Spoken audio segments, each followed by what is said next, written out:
Assalamualaikum warahmatullahi wabarakatuh. Kami dari kelompok 1 akan mempresentasikan materi mengenai laporan keuangan, arus kas, dan pajak. Izin memperkenalkan diri, saya Mega Ayu Cahya Mustika, beserta rekan-rekan saya, Anggita Arulia Azara, Diana Parahita, Emi Koriyama, Rizka Indah Pratiwi, dan Sesa Janata. Baiklah, untuk materi pertama, laporan tahunan, annual report, sebuah laporan yang diterbitkan oleh perusahaan bagi para pemegang sahamnya. Laporan ini memuat laporan keuangan dasar dan analisis manajemen atas operasi tahun lalu dan prospek pada masa depan. Laporan tahunan memberikan 4 laporan keuangan dasar. Yang pertama, laporan posisi keuangan yang menunjukkan aset apa yang dimiliki perusahaan dan siapa yang memiliki hak atas aset tersebut pada tanggal tertentu. Kedua, laporan laba rugi yang menunjukkan penjualan dan biaya perusahaan, keuntungan atau kerugian selama periode lalu. Ketiga, laporan arus kas yang menunjukkan berapa banyak kas perusahaan pada awal tahun, berapa banyak kas pada akhir tahun, dan apa yang dilakukan perusahaan sehingga kas bertambah atau berkurang. Yang keempat, laporan ekuitas pemegang saham yang menunjukkan jumlah ekuitas yang dimiliki oleh pemegang saham pada awal tahun, hal-hal yang meningkatkan atau menurunkan ekuitas serta entitas pada akhir tahun. Selanjutnya, laporan posisi keuangan. Laporan posisi keuangan merupakan cara yang nyaman untuk mengatur dan meringkas apa yang dimiliki perusahaan, asetnya, apa yang dimiliki perusahaan, kewajibannya, dan perbedaan antara keduanya, ekuitas perusahaan, pada titik waktu tertentu.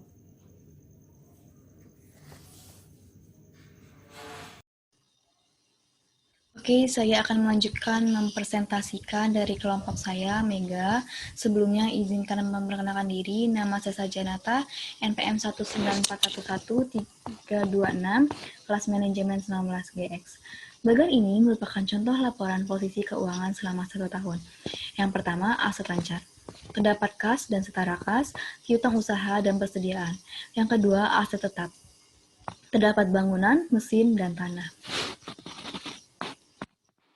Aset diklarifikasikan sebagai arus atau tetap.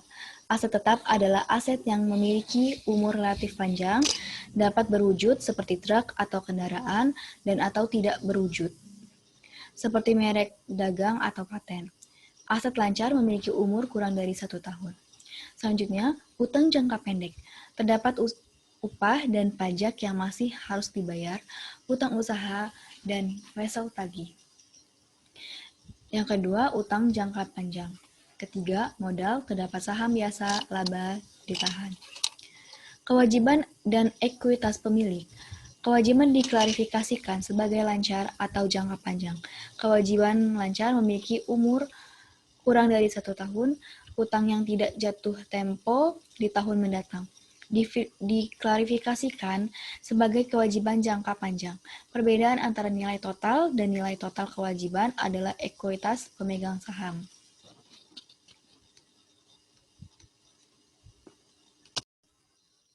Selanjutnya ada contoh dari laporan posisi keuangan atau neraca. Di dalamnya terdapat dari sisi kiri yaitu aset, dan sisi kanan liabilitas dan ekuitas. Yang jumlah sisi kanan dan sisi kirinya harus seimbang atau balance.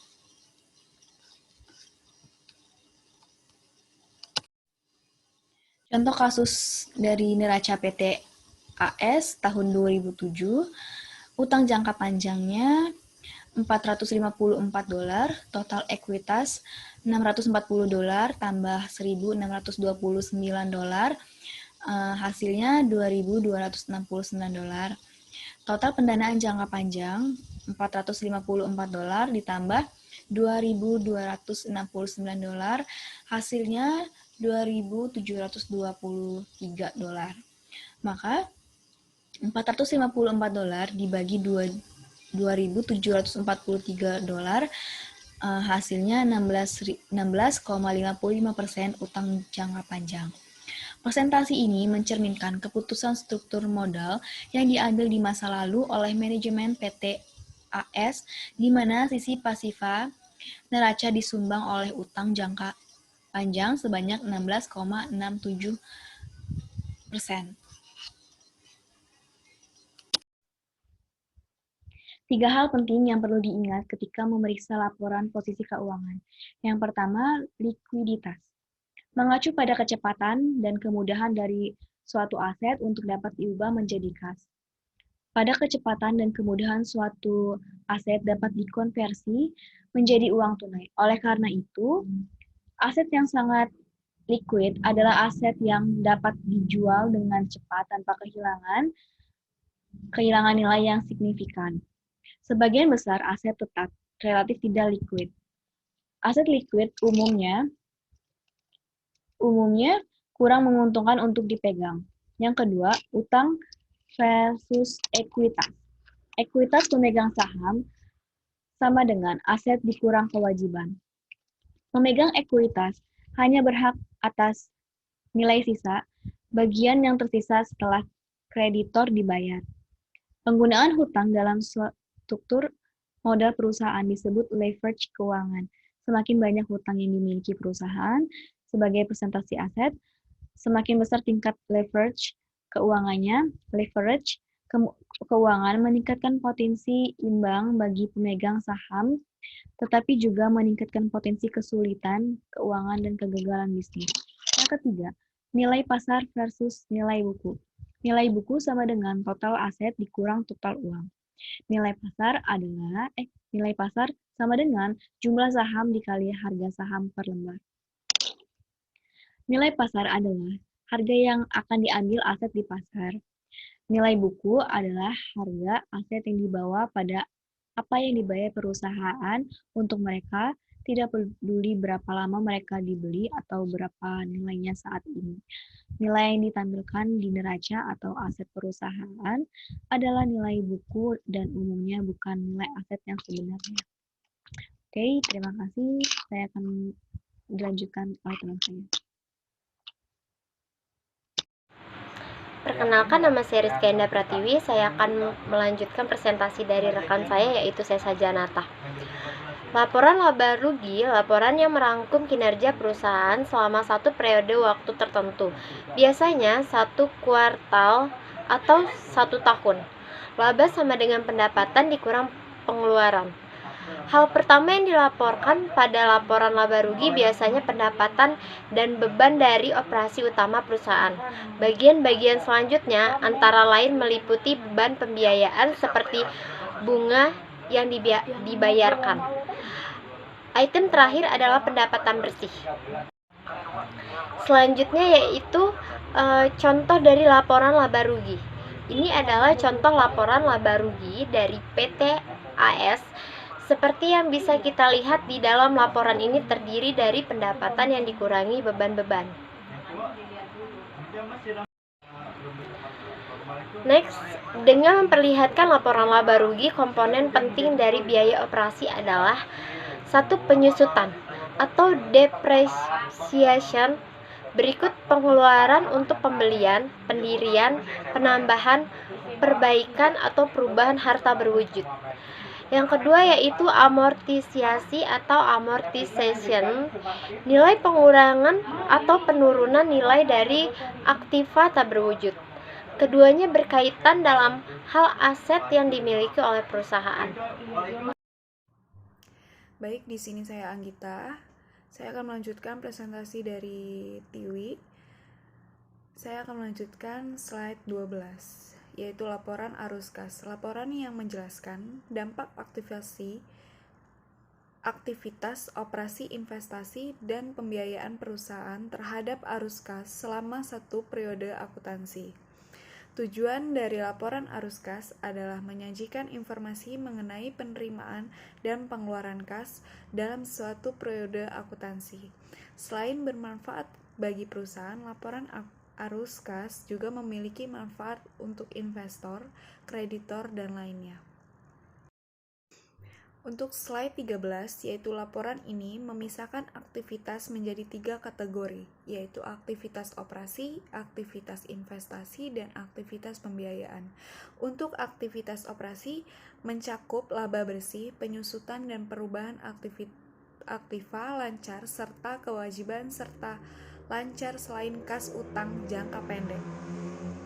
Aktivitas investasi yang mencakup investasi dalam atau menjual aktiva tetap. Aktivitas pembiayaan yaitu mencakup kas yang diperoleh selama tahun berjalan dengan menerbitkan utang jangka pendek, utang jangka panjang atau setahun.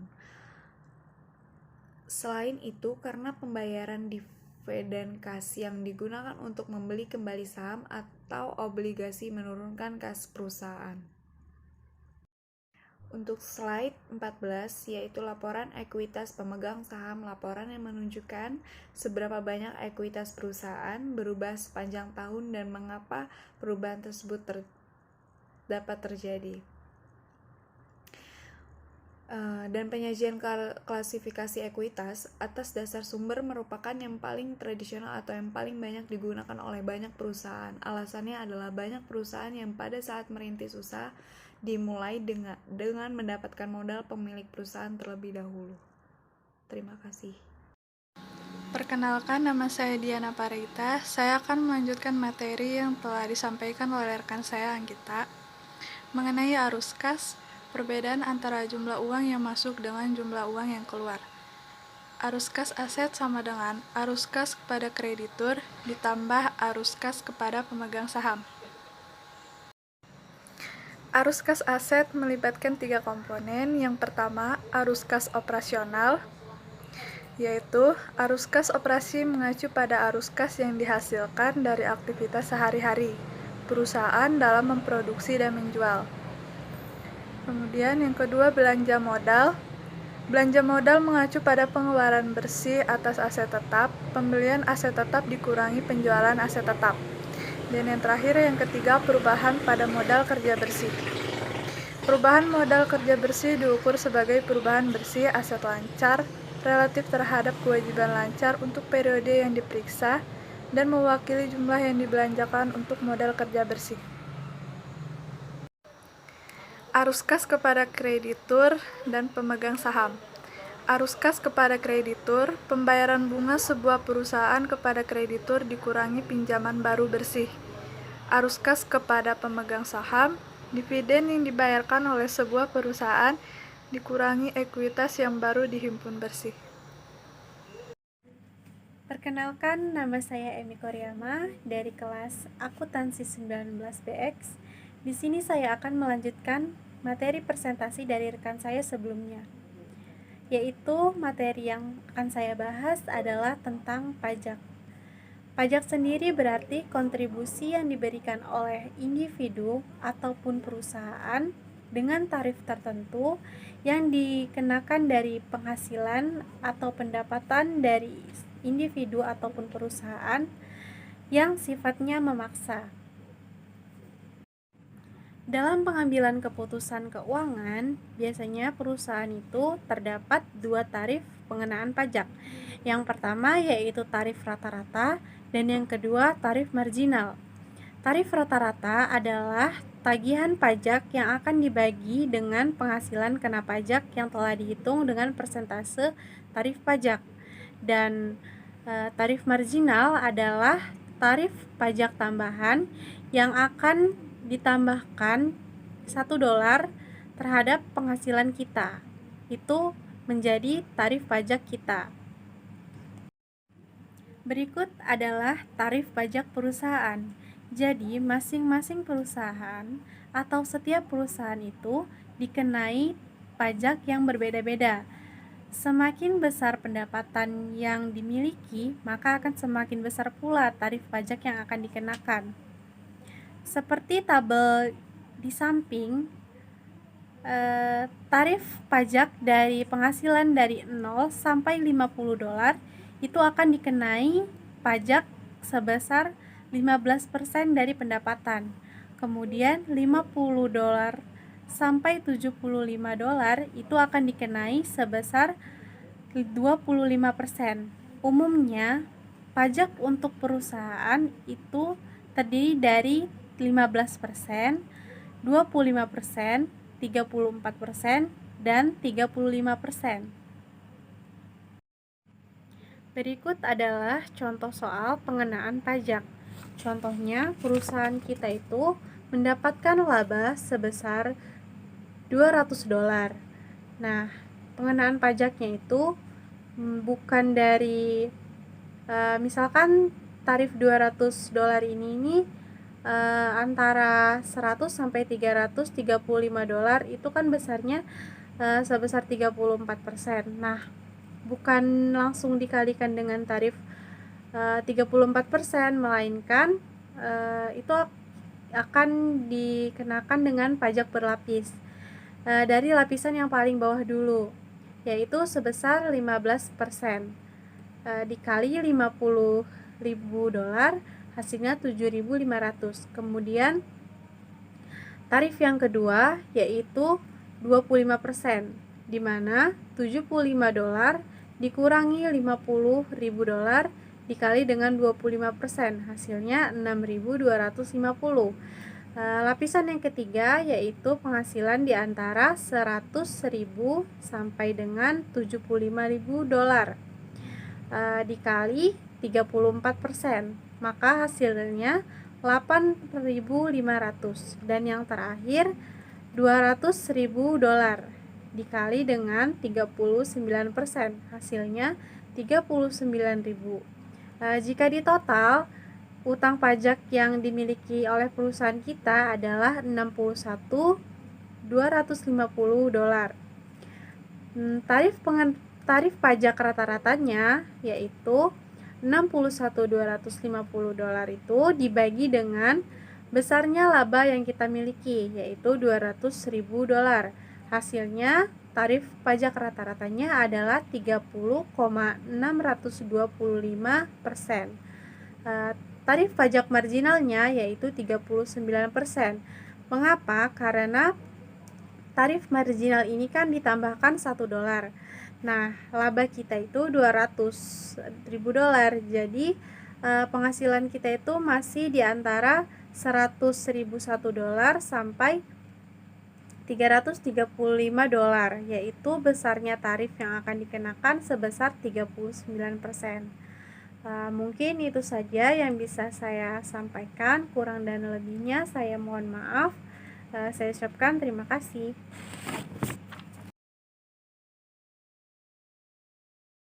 Dari kami, mohon maaf apabila ada kesalahan atau kekurangan. Semoga apa yang telah kami sampaikan dapat dipahami. Atas perhatiannya, kami ucapkan terima kasih. Wassalamualaikum warahmatullahi wabarakatuh.